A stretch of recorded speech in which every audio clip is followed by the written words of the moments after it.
I'm afraid that gold won't stop at 3,500. We might see 4,000, which even says Goldman Sachs stated that recently. We might see 4,000 in the middle of next year. And I think we'll see 4,000, 5,000. And then the real revaluation, central banker initiated a revaluation of gold still has to start, because don't forget the balance sheet of central banks are stretched and they need to revalue gold to improve their balance sheet, I think in weeks or months. And then you'll break the $50 top, which was the top, as you said, in 1980 and 2011. And once we break $50, we'll see $100 over a very short period of time. That's our opinion. Gold slipped nearly 1% on Tuesday after reaching a near 4-week high, weighed down by a stronger dollar as investors remained cautious ahead of a potential call between U.S. President Donald Trump and Chinese leader Xi Jinping. Willem Middelkoop expressed concerns that gold's rally may extend well beyond $3,500, suggesting prices could climb to $4,000, a view recently echoed by Goldman Sachs, which projected such a move by mid-next year. Middelkoop also anticipates gold could reach $5,000, particularly as central banks may be compelled to revalue their gold reserves to strengthen their balance sheets. Data from the People's Bank of China shows its gold reserves increased by 2 tons in April, marking the 6th consecutive month of purchases. Year-to-date net acquisitions total 15 tons, lifting China's gold reserves to 2,294 tons.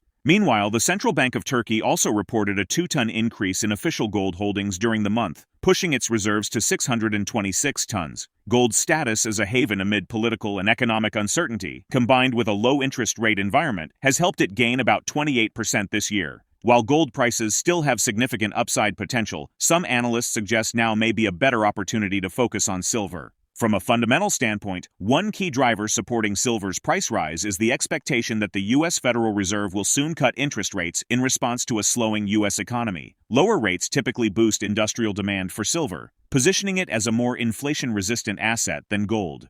Middelkoop highlights that over 80% of annual silver production is consumed by industrial demand, meaning even a modest resurgence of investment interest could propel prices sharply higher. Should silver break through historical resistance levels, first $40, then $50, it could pave the way for a rapid move toward $100, especially if investor sentiment shifts decisively. Make sure to tune in for our expert analysis. Don't miss out on future content. Hit the subscribe button and turn on notifications to stay in the loop. Your support is greatly appreciated. I agree. The large demand is coming from the sovereigns, and this is like a huge shift. I remember starting to invest professionally around 2007, 2008, and checking what the Chinese demand for gold was. It was almost non-existent, and that only started after the collapse of Lehman, that China really started to buy into this market. And now it's not just China. Look at the Polish central bank; it's growing their gold reserves 10x. Same for the Czechs. So I would say all countries east of Germany are adding to their gold reserve. And then the European countries stopped selling gold and are repatriating gold. So this is a very strong market. And this has to do, of course, with the bifurcation in geopolitics. You have the West against the rest of the world, and the rest of the world, let's say the BRICS alliance, they're fed up with the current dollar system. And when you buy gold, it's the anti-dollar trade. You actually vote against the dollar. So the dollar system is at risk. Trump is he's trying to isolate China, but he's in the course of isolating the US. So I think this anti-dollar trade will get stronger. So I think we're still in the very first innings. And that's also visible because, like we just agreed, silver is not participating yet. Only the senior gold producers have been going up quite a bit, but the junior space is still at rock bottom level and is just starting to break out. So according to our analysis, the major recovery of our markets is just starting now. So we're closer to the beginning than to the end. Yeah, I think we're in a show me the money phase of this recovery. And if you look at the valuations, I agree with Christopher. Look at Newmont and Barrick. These senior producers used to trade in the past cycle at 2 times NPV, and now they're at 0.7 or maybe 1. The price earnings ratio is often in the lower tens or even sub 10. So that means you can still buy very cheap. And now the margins are exploding. And actually, the producers have a license to print money now.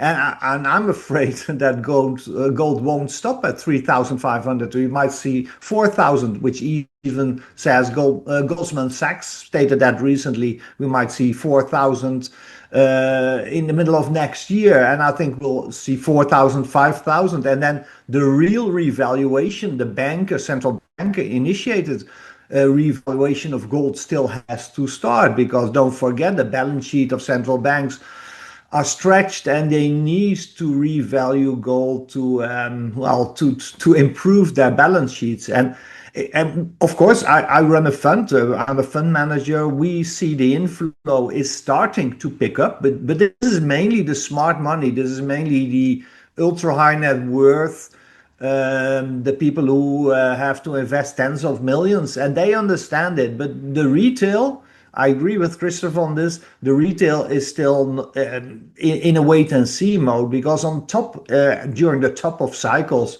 we always see this huge inflow of the retail crowd, but we haven't seen that. That hasn't started yet. Well, I think silver is the greatest bargain out there, and soon we will see silver starting to move. I think the reason silver hasn't moved yet is that there's no sovereign demand for silver. There's a lot of sovereign demand for gold.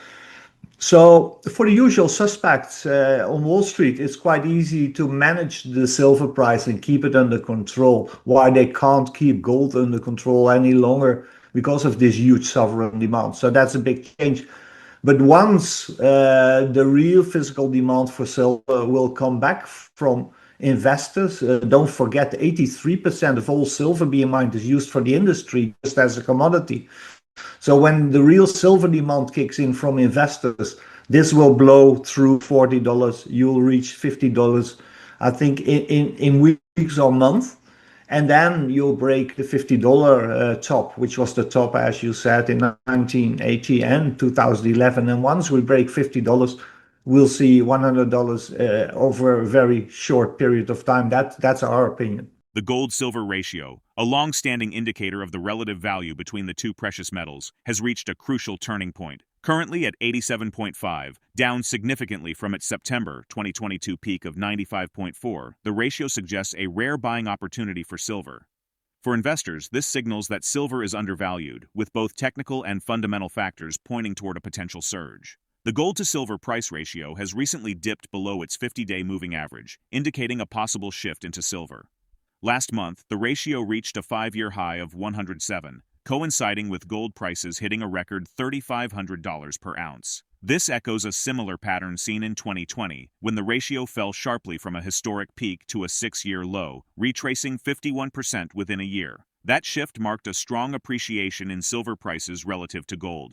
Willem Middelkoop notes that historically, the ratio tends to spike between 80 and 100 before declining, often presenting a false breakout. When silver begins to outperform gold, it typically signals the second phase of the precious metals recovery.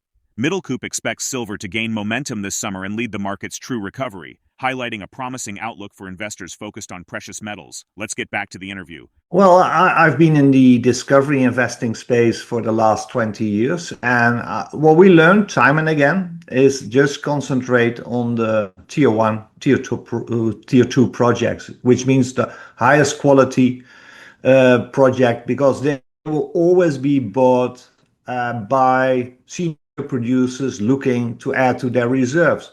We were big investors in Philo mining, huge copper discovery in the Andes, being bought out for $4 billion last year by BHP. We were very early and large investors in the Grey Mining, Australian listed company, was bought out recently by Northern Star, $4 billion. So if you concentrate on the real big discoveries, and the best new name out there is NGX, it's the neighbor of Philo Mining, wonderful discovery. Another great name is Next Gen Energy, the largest uranium discovery of the last few decades. And the valuations are still not very high, so we still see an easy double on both of those names. So that's our philosophy. That's how our fund was able to survive during this very long bear market of the last 10 to 13 years. And we're fortunate. We still have strong inflows, and we manage 150 million now. And stay away from all the promoters who promote all these lousy small names and promise you the next big thing. But only enter a play, enter an investment after a serious investment has been made, because these large discoveries will take years to play out. So it doesn't matter when you lose the first days or weeks. Well, these three names are on top of our list. Uranium is, I think, has seen an end of its correction, so starting to move up. And if you look at copper, if you look at the supply and demand in copper, is getting very interesting, because we've seen the closure of the Panama Cobra mine, which is almost 3% of world copper production in Panama for political reasons. They're talking about a restart, but that will take some time.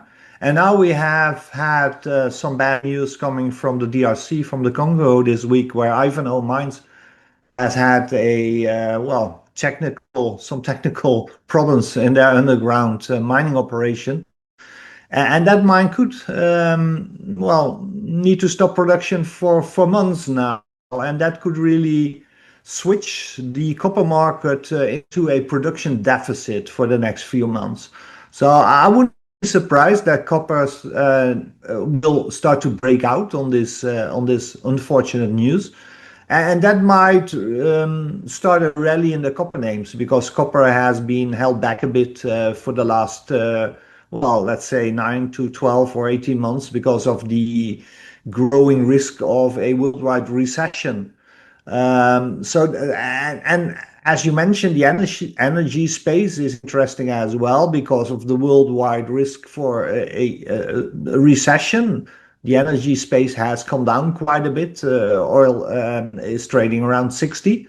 Once the central bankers are starting to lower rates and put more stimulus to kickstart the economy, we expect that later this year, I think energy will start to do very well. So we're watching that space very closely to be able to pick up. If I could add 2 cents to that, I watched that ratio as well. And in the past cycles, we always saw the ratio shoot up towards 80, 90, or 100 before it really started to move down.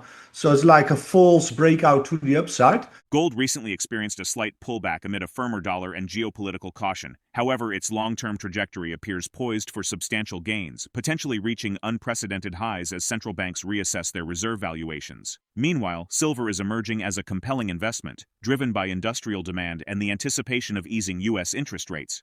The shifting gold to silver ratio signals a rare moment where silver may outpace gold, suggesting a powerful second wave in the precious metals rally.